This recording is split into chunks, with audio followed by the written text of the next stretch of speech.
Next जो फिर आपका चैप्टर अध्याय चालू होगा वो कुष्ठ निदान होगा।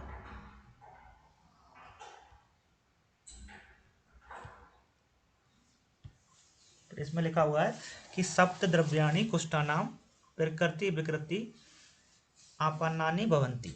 ठीक है, कि सप्त जो कुष्ठ हैं, सप्त कुष्ठ कुष्ठ के 7 द्रव्य हैं। ठीक है, और वो 7 द्रव्य कौन से हैं, उसकी वजह से उसकी प्रकृति और विकृति होती है। वो 7 है कौन कौन से? त्रियोदोषा, त्रियोदोषा मतलब वात पित्त कफ प्रकोपणम विकृत। अगर वात पित्त का प्रकोपित होगा तो इसकी विकृति उत्पन्न हो जाएगी। ठीक है, आगे लिखा है दूसरे से शरीर धातु, 3 तो ये हो गए, और दूसरे से शरीर धातु त्वचा मांस शोणित लसिका चतुर्धा, और ये 4 जो होंगे वो शरीर के धातु होंगे। और 200 उपघात विकृता, ये 200 का उपघात करती है। ठीक है, इति एतत् सप्तानाम सप्त धातु एकम अंग जनानाम कुष्ठानाम, और ये 7 चीजें जो हैं अंगों में कुष्ठ को उत्पन्न करने वाली होती है।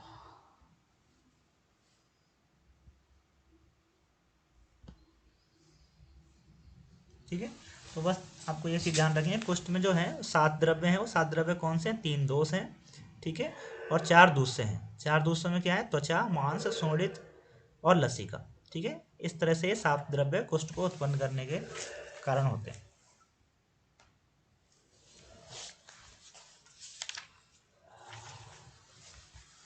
नेक्स्ट देखो, जब विमर्श में लिखा हुआ है कि कुष्ठ के कारणभूत विरोधी अन्नपान पाप कर्म आदि से 3 बातादि दोष और 4 दोष से दुष्ट होते हैं।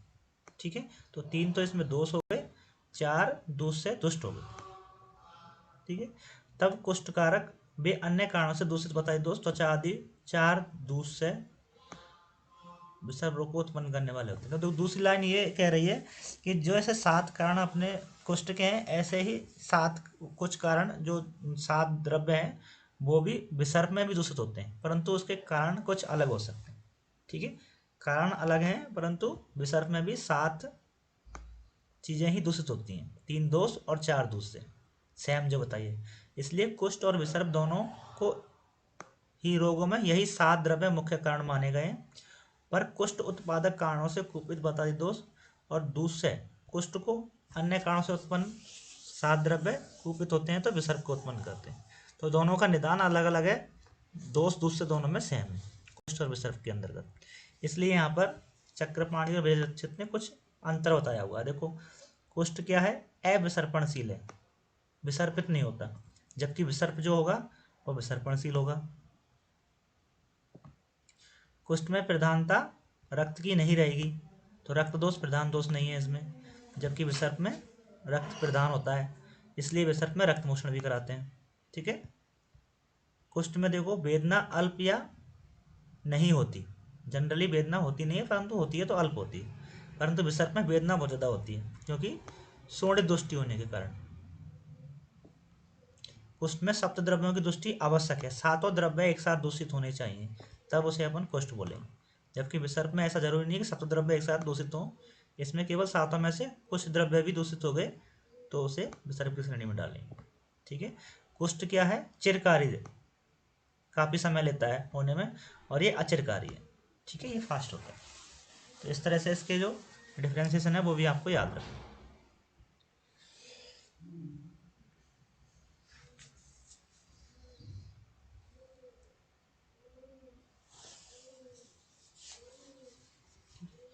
देखो, दोषों की न्यूनता और अधिकता के साथ, अधिकता के ऊपर 7 महाकुष्ठ और 11 शुद्ध कुष्ठ माने।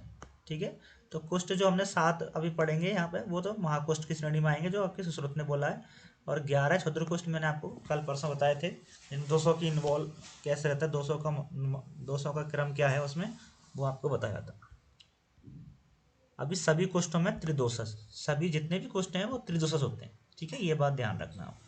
कुष्ठों के नाम दे रखे हैं वातज पित्तज, परंतु ऑप्शन में अगर जब आए कि कुष्ठ होते हैं त्रिदोषज होते हैं, सिंगल दोष से नहीं होते कभी, क्योंकि ऊपर हमने बता दिया कि 7 चीज़ें उसमें दूषित होनी ही होनी है, परंतु जिस दोष की प्रधानता होती है उसके अकॉर्डिंग उसके नाम दे दिए जाते हैं। देखा है, नाच है किंचित अस्ति कुष्ठम एक दोष प्रकोपित निमित्तम, कभी भी कुष्ठ एक दोष से प्रकोप से नहीं होता, उसमें तीनों दोषों का इन्वॉल्वमेंट होता है। ठीक है। अब दोषा अंशांश विकल्प अनुबंधम स्थान विभागीन, दोषों की अंशांश कल्पना, उनके विकल्प, अनुबंध, स्थान और विभाग, इसके आधार पर और वेदना, वर्ण, संस्थान, प्रभाव, ठीक है, इसके अकॉर्डिंग उसकी चिकित्सा करेंगे और उसके नाम देंगे। ठीक है, उसकी चिकित्सा और वेद इसी पर डिपेंड करेंगे। ठीक है, वेदना, वर्ण, जैसे इसमें नाम इन्होंने दे रखा है, देखो शरीर में अगर जैसे वेदना है, वेदना के आधार पर जो नाम दिया हुआ वो कपाल कुष्ठ का है। कपाल कुष्ठ का जो नाम है वेदना के आधार पर दिया है, क्योंकि वेदना सबसे ज़्यादा होती है इसमें। ठीक है, काकणांति का जो वर्ण है वो किसके आधार पर है, वो स्पेशली वर्ण, जो वर्ण है उसका कलर है उसके आधार पर है। काकणांति का कैसा होता है, रेड कलर का होता है, रक्तवर्ण का होता है। तो कांकण कुष्ठ जो है वो भी रक्तवर्ण का होता है।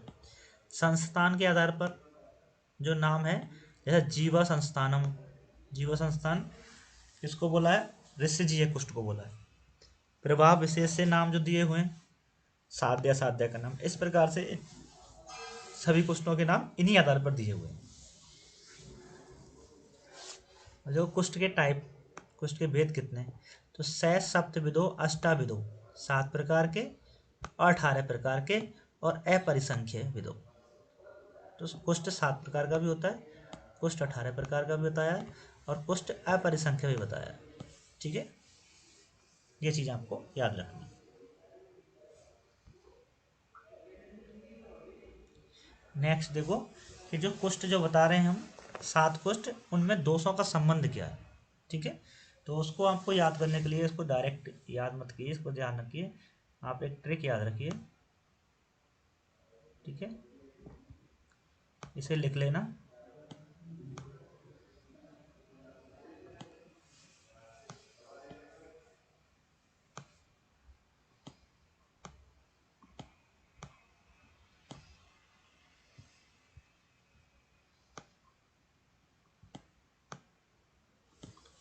रखना KUMRPSK।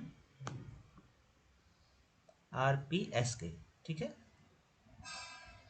जैसा आप इसे पढ़ना चाहो, KUMRPSK, ऊपर लिखना KUM, नीचे RPS। ठीक है, ये कुष्ठ के 7 प्रकार हैं, कपाल, उदुम्बर, मंडल, ऋषिजी है, पुंडरिक, सिद्म और कांकड़म।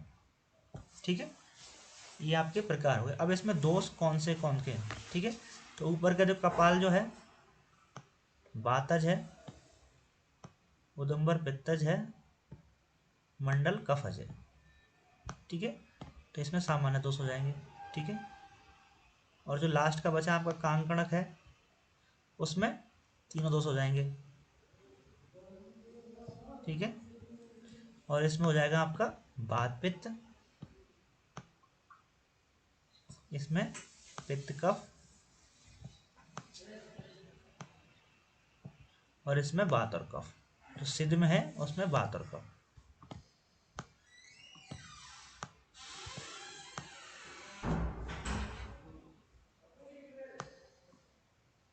ठीक है, इस तरह से इनमें ये दोषों का प्रधानता होती है।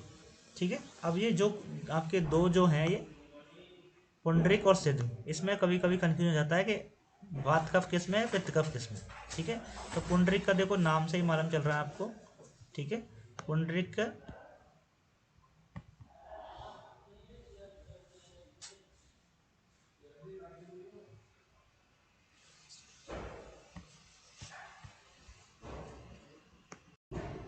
पुंडरिक के पी, पुंडरिक का पी स्टार्ट हो रहा है पी से।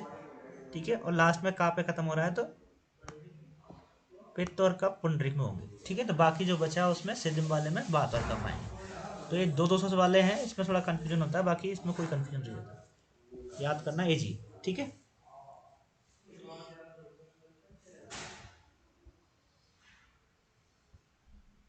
देखो आगे लिखा है कि सुश्रुत ने जो ये 7 कुष्ठ हैं उनको महाकुष्ठ नाम दिया, पहली बात। ठीक है, पर मंडल कुष्ठ को ना मानकर अरुण कुष्ठ को मानो।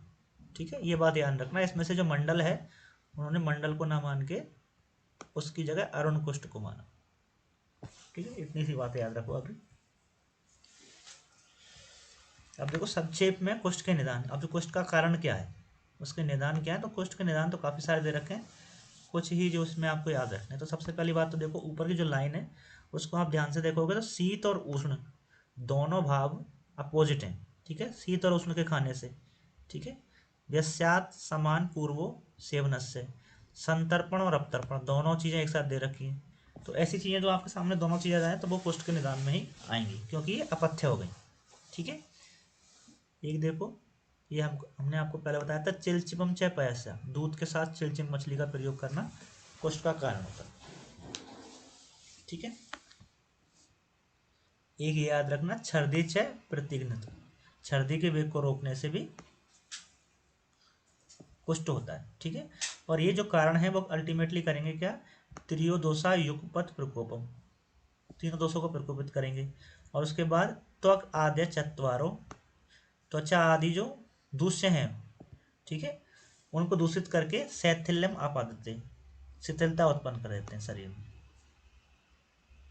ठीक है, और शिथिल होने की वजह से शिथिलेशु दोषा प्रकोपिता स्थानम अधिष्ठाय, और वो जिस स्थान में जाएंगे उस स्थान में दूसरों को दूषित करके, त्वग आदि दोषों को दूषित करके कुष्ठ रोग को उत्पन्न करेगा। ठीक है, तो बस आपको ये दो तीन चीज़ याद रखनी है, शीत उष्ण वाला, चिलचिम वाला, संतर्पण अपतर्पण वाला, और छर्दी से प्रतिघ्न। ठीक है, छर्दी के वेग को रोकना।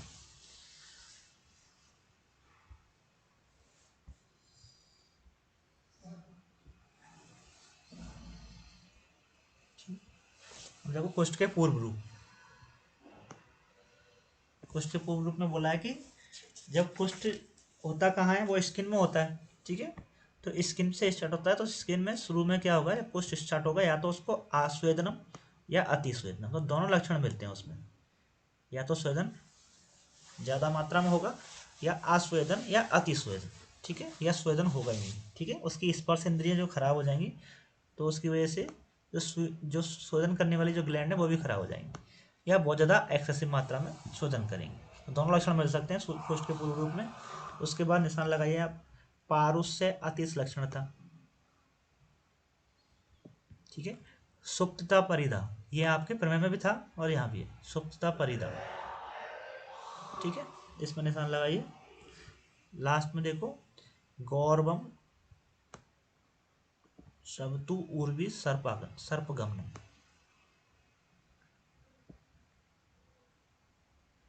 आगे, काय छिद्रेशु उपदेह, उपदेह में जो उसके स्रोतस हैं उसमें आपको मल भरा हुआ मिलेगा। ठीक है, काय छिद्रेशु उपदेह पक्व दग्धम दृष्ट भग्नम छत, इसकी वजह से जो व्रण बन रहे हैं, कोई दग्ध हुआ उसकी वजह से कोई व्रण बना। ठीक है, किसी ने काट दिया उसकी वजह से कोई व्रण बना, या भगने की वजह से कोई व्रण बना, वो जो व्रण है वो व्रण कैसे होंगे, वेदना वाले होंगे, नाच है वेदना। ठीक है, वेदना होगी नहीं, या तो या अल्प मात्रा में वेदना होगी, और व्रणानाम दुष्टि संरोहण, देरी से भरेंगे, अगर वो व्रण देरी से भर रहे हैं तो भी आपको कुष्ठ की श्रेणी में ही रखना। ठीक है, तो ये जो पूर्व रूप है जो मैंने बताया आपको, उनको ध्यान देना आपको। ठीक है, स्पेशली एक बार मैं दोबारा रिपीट कर रहा हूँ, आस्वेदनम अतिस्वेदन, सुप्तता परिदह, काय छिद्रे उपदेहम। ठीक है, और व्रणानाम दुष्टि संरोहण, ये कुष्ठ के पूर्व रूप है जो आपको याद रखना है। अब देखो सबसे पहले जो कुष्ठ है, कपाल कुष्ठ पढ़ रहे हैं। ठीक है, कपाल कुष्ठ के बारे में हमने बताया था आपको, कपाल कुष्ठ में दोष क्या है, बात है। तो इसके जो लक्षण होंगे वो बात वाले होंगे। जैसे मैं बोलूँ अरुण वर्ण है, बात में आता है तो इसमें आएगा। देखो रुक्षता है, बात की वजह से होती है अरुण वर्णम, इसको छोड़ दो, कोई दिक्कत नहीं। ठीक है, बस इसको याद रखना, आंसू गति समुत्थान। ठीक है, ये लाइन याद रखना आप बस। ये किस कुष्ठ के लिए है, कपाल कुष्ठ के लिए। ठीक है, और एक कंडूदहा, अल्प कंडूदहा पुए लसी।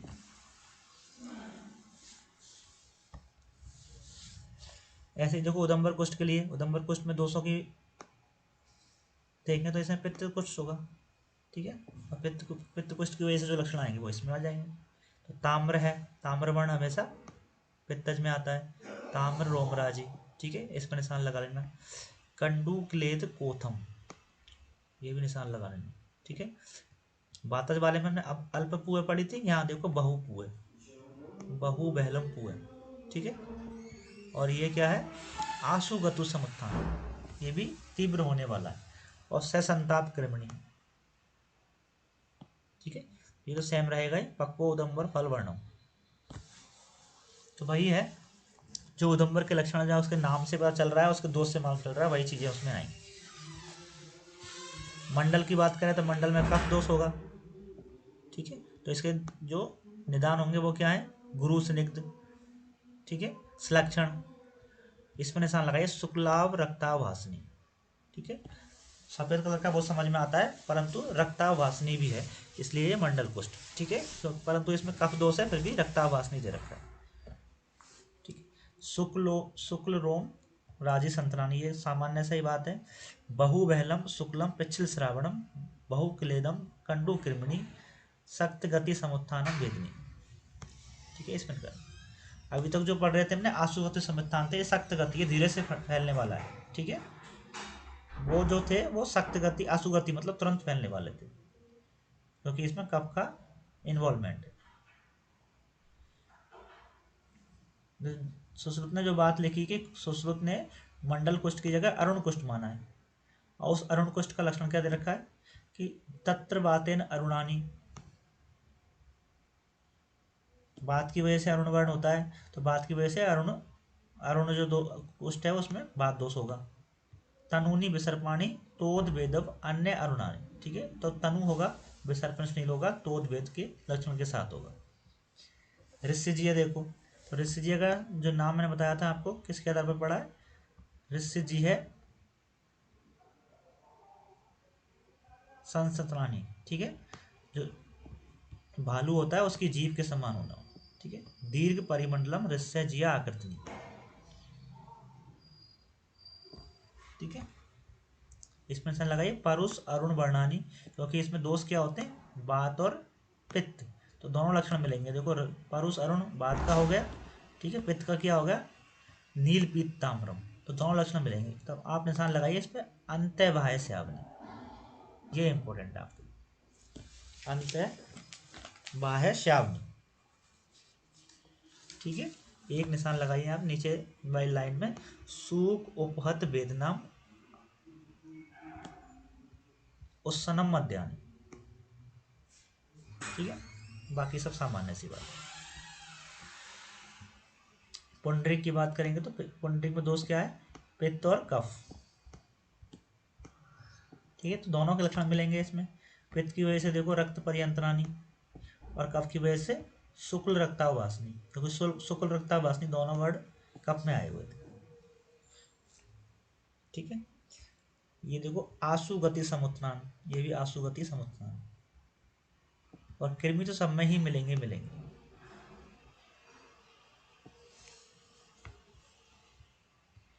लास्ट सिद्ध कुछ देखो, सिद्ध कुष्ठ में दोस्तों की इन्वॉल्वमेंटता के अनुसार देखेंगे तो कफ और बात होगा। तो देखो परुष वर्ण अरुण वर्ण बात की वजह से हो गया, शुक्लाव रक्तावासनी कफ की वजह से हो गया। ठीक है, तो बहुन अल्प वेदना, आप निशान लगाइए इस पे अलाबु पुष्प संकासानी।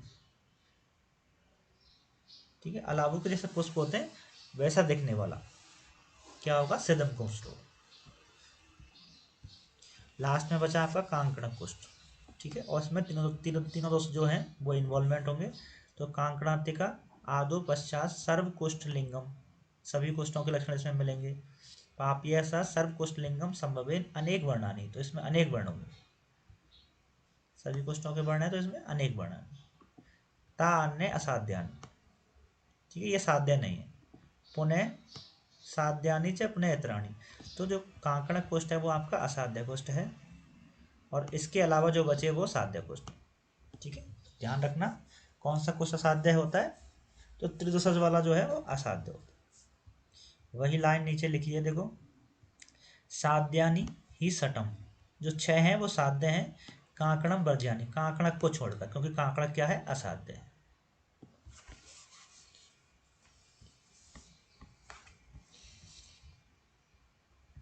नेक्स्ट लिखा है कि कुष्ठ में दोषों के आधार पर लक्षण, वात दोष की वजह से कौन सा लक्षण आता है, पित्त की वजह से कौन सा लक्षण आता है, या कफ की वजह से कौन सा लक्षण। तो जो जो चीज़ हम पढ़ते आ रहे हैं अभी तक वही आएंगे। देखो मैं अगर बोलूँ आपको सूल किसकी वजह से होता है, बात की वजह से, तो बात में जाएगा। ठीक है, अगर मैं बोलूँ आपकी रुक्षता किसकी वजह से होती है, तो बात की वजह से, तो ये बात में जाएगा। ठीक है, दाह बोलूँ तो दाह पित्त में ही जाएगा। तो इसमें कोई खास याद करने वाली बात नहीं।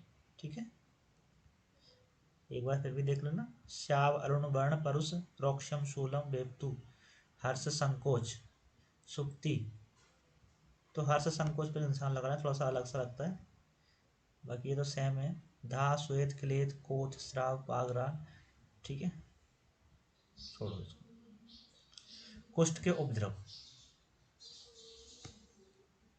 ठीक है, कुष्ठ के उपद्रव में लिखा है प्रश्रवणम अंग वेदम, जो अंग हैं वो गिरने लग जाते हैं, उसके झड़ने लग जाते हैं। पतनम से अन्य अवयवंगाना, अगर बहुत ज़्यादा बढ़ गया तो वो अंग पहले तो गलने लग जाएंगे, और गलने के बाद वो टूटने लग जाएंगे। ठीक है, गिरने लग जाएंगे।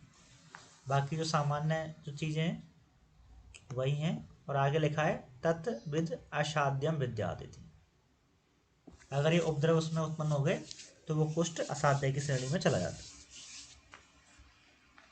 ठीक है, नेक्स्ट लिखा है कि साध्यम अयम इति या पूर्वो नरोम रोग उपेक्षित।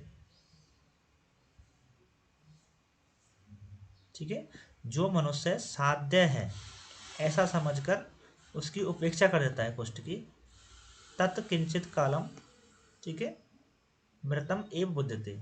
तो अगर मान लो उसकी उपेक्षा कर दी, कुष्ठ की चिकित्सा नहीं की, तो वो क्या हो जाएगा, उस तुरंत लास्ट में इतना भयंकर हो जाएगा और उसका असाध्य की श्रेणी में चला जाएगा कि पेशेंट को मारने मर भी सकता है। ठीक है, तो यही बात बोली है कि जो मनुष्य रोग साध्य रोगों की चिकित्सा करने में उसकी उपेक्षा कर देता है, तो वो रोग साध्य रोग भी बाद में जाके असाध्य में कन्वर्ट हो जाता है, और कुष्ठ जो है वो मृत्यु तक कर देता है पेशेंट।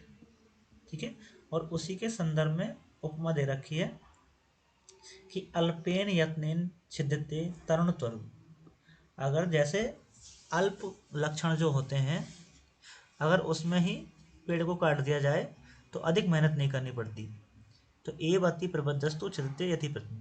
तो उसी प्रकार अगर साध्य अवस्था में ही या शुरू की अवस्था में ही अगर कुष्ठ का चिकित्सा कर दी जाए तो बाद में चिकित्सा करने में इतनी दिक्कत नहीं होगी, या फिर वो असाध्य का रूप नहीं ले पाए। ठीक है, तो ये लाइन आपको रेफरेंस के रूप में याद रखनी है। ये उपमा किसके संदर्भ में दी है, कुष्ठ के लिए संदर्भ में दी गई, कुष्ठ के संदर्भ में ये उपमा दी हुई है।